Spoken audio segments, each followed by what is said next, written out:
Quem é Deus nesse rolê? Então, Deus é tudo, é o universo. Ele não tem nem necessidade de existir para a Cabala existir. Essa é a coisa mais louca. Ele pode ser... Vamos supor que você é ateu. Como você falou, Deus é que fala assim, tudo isso aí é historinha. Eu não acredito em nada, nada, nada. Ainda assim, se você seguir essa estrutura como um manual lógico do Spock, a vida funciona. Porque você vai ter que ser... Você é um Zequinha que não é nada. Quando você entra para uma profissão, o que você tem que ter? Ler vários manuais. Ok, eu não preciso acreditar em Deus para saber que se eu quero ser um bom advogado, eu tenho que ler um monte de livros. Aí eu tenho a primeira etapa, eu tenho que decorar todas as leis. Eu não preciso acreditar em Deus para eu decorar todas as leis. A segunda etapa eu tenho que ir pro júri, eu tenho que praticar, eu tenho que escrever, eu tenho que fazer peça, eu tenho que ficar bom. Ok. Terceira parte, eu me formo. Quarta parte, rigor, eu tenho que trabalhar, eu tenho que ser um bom profissional. Eu não preciso acreditar em Deus para isso. Aí, quinta parte, eu tô rico, eu tenho clientes, eu atendo pessoas, eu dou consultoria, eu dou aula. Eu cheguei no Júpiter, eu tô próspero. Não tem necessidade de Deus. Aí, a última parte, eu sou o dono do escritório de advocacia, eu crio uma jurisprudência, vai ter uma lei com o meu nome. Fiz o meu nome pro eterno. Eu não preciso ter acreditado em Deus. Essa é a parte mais louca. E depois eu morro. E funciona. E se você for o cara mais... monge budista no meio da Tibete rezando, ele também vai estar nessa estrutura. Ele é um molequinho na vila, ele vai crescer, ele vai rezar, ele vai aprender as posturas, ele vai subir no Himalaia, ele vai iluminar, ele vai meditar, tal, e em algum dia ele vai ser o cara mais velho do templo e ele vai abrir um outro templo na outra montanha do Nepal. Mas me parece um processo inacabado, né? Tipo, como é sempre em busca dessa eterna novidade, não existe um ápice no qual... você diga, bom, aqui é o lugar onde alguém que, por exemplo, se autorrealizou, chegou naquele lugar. É um paradoxo, porque sim e não. Daí a gente vai para uma parte que é muito legal, que chama o Graal. No Rei Arthur, quando ele vai buscar o Santo Graal, que o Santo Graal seria o Júpiter, seria a realização do trabalho da grande obra. A gente sabe que ele nunca encontra o Graal, né? Porque na história do Rei Arthur ele vai até a França e o Graal não tá lá, daí ele vai até a Escócia. Enfim, ele morre e não acha. E a gente, como buscador, a gente também tá nesse paradoxo. Porque, por exemplo, a gente quer aprender. Aí agora você vai lá pra Índia, beleza. Aí você viajou, voltou e falou, caralho, irmão, legal. Mas aí daqui 2 anos você não vai querer ir pra uma outra cidade de um outro templo da Índia que tem uma outra coisa mais legal? E aí você voltou, aí você fala, agora eu tô realizado e tal. Aí daqui 5 anos você vai ler num livro e falar, porra, tem tal monge que rezou em tal lugar, no Himalaia, em tal lugar. Você não vai querer ir pra lá? Não tem fim. Então esse é um problema. Você vai ficar satisfeito, mas não tem fim a busca do conhecimento. É aí que tá. Várias dessas místicas vão dizer que da impostura sobre os desejos, ou mesmo do desejo em si, a depender da abordagem, que vem o nosso sofrimento. De onde vem o sofrimento? Ontologicamente falando, assim, qual é que é a origem desse sofrimento tão patente na existência humana? E existe saída para ele dentro desse modelo? É que esse é o modelo da árvore da vida. Tem a árvore da morte, que seriam os demônios que nos testam. Então, para cada esfera que tem um anjo, tem um demônio. Então, tem outro desenho? Tem uma outra árvore exatamente igual a essa, só que... Em vez de colorida, ela é preta e branca. Ela é toda... É mesmo? Exatamente. Só que ela é a árvore da morte. Então, ao invés de você ter ali, por exemplo, o Tiferet, que é o rei que serve, né, o mestre que, na verdade, é um servo, você tem o mestre vampiro, o mestre que suga, o corrupto. Ao invés de você ter o cara que luta pelos outros, você vai ter o irascível.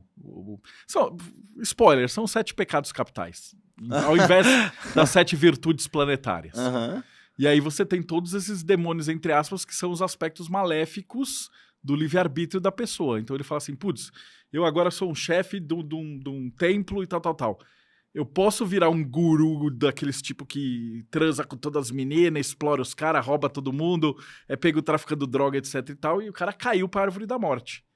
Então você está sendo testado o tempo inteiro, né, dentro da árvore da vida e da morte. E por quê? Qual é a origem dessa dicotomia, Então, enfim, a resposta que eu tenho para te dar, eu não sei, é a resposta honesta. O que eu aprendi dentro do sefardismo, ele fala que é o seguinte, quando Deus criou o sistema solar, existiam outras criaturas de demônios que não estavam ligados a esses anjos, que odiaram e invejaram a criação. Então eles quiseram destruir a criação, mas como os anjos e a Laina protegiam tudo, eles jogavam sementes de fora para dentro que enraizavam dentro da alma humana. Então, como todo mundo tem a fagulha divina, mas aí algumas pessoas viriam, os psicopatas, sociopatas e tal, eles viriam com essa fagulha maculada de fora para destruir a criação de dentro para fora. Não sei se é verdade, a história é bonita, eu achei bacana. Mas é alegoria, mesmo, eu acho que é legal. É ótimo. Tem gente que tá semeado com a ruindade. A gente consegue pensar numa listinha aí. O pessoal que vem ruim mesmo, né? A gente sabe. Faz uns anos aí que isso se tornou bem evidente, inclusive. Seria essa. E aí, enquanto você tá tentando subir e se melhorar, você vai ser tentado o tempo inteiro. Com corrupção, pra olhar de lado, pra fazer alguma coisa errada. Num sentido de... o mundo tem sofrimento mesmo e é isso aí, lide com ele, no estilo do budismo, né? Veja, a realidade do sofrimento tá aí, isso é com equanimidade, você vai olhar para ela. Ou, no sentido mais evolucionista do tipo, você só vai saber que você é bom quando essa bondade for testada. A bondade vai ser testada. Lembra que eu falei que tem um monte de caminhos? Alguns caminhos ali são caminhos de teste. Então você vai ter o caminho de Men, por exemplo, que é o caminho do deserto, que é 40 no hebraico, que é um número super simbólico, né? De Jesus, 40 dias, Noé passa 40 dias, 40 anos. 40 para o judeu é o teste, que é o que você fala assim, eu vou ser, sei lá, pintor. Daí aí o teste vai virar e falar, mas tem um aluguel para pagar. Você não quer um empreguinho aqui no banco, com salarinho, com concurso público? E aí o cara vai ser testado. Você fala, você quer ser poeta ou você vai se render? Então, você vai ser testado na sua vida. Você fala, eu tenho uma virtude e tal, mas aí alguém vai vir e falar, eu te dou um dinheiro pra você não fazer isso. E aí você vai ser corrupto ou não. É o diabo tentando Jesus no deserto. E como é um processo inacabado, então não há uma liberação, por assim dizer. Não há um fim, né? Você termina quando você morre.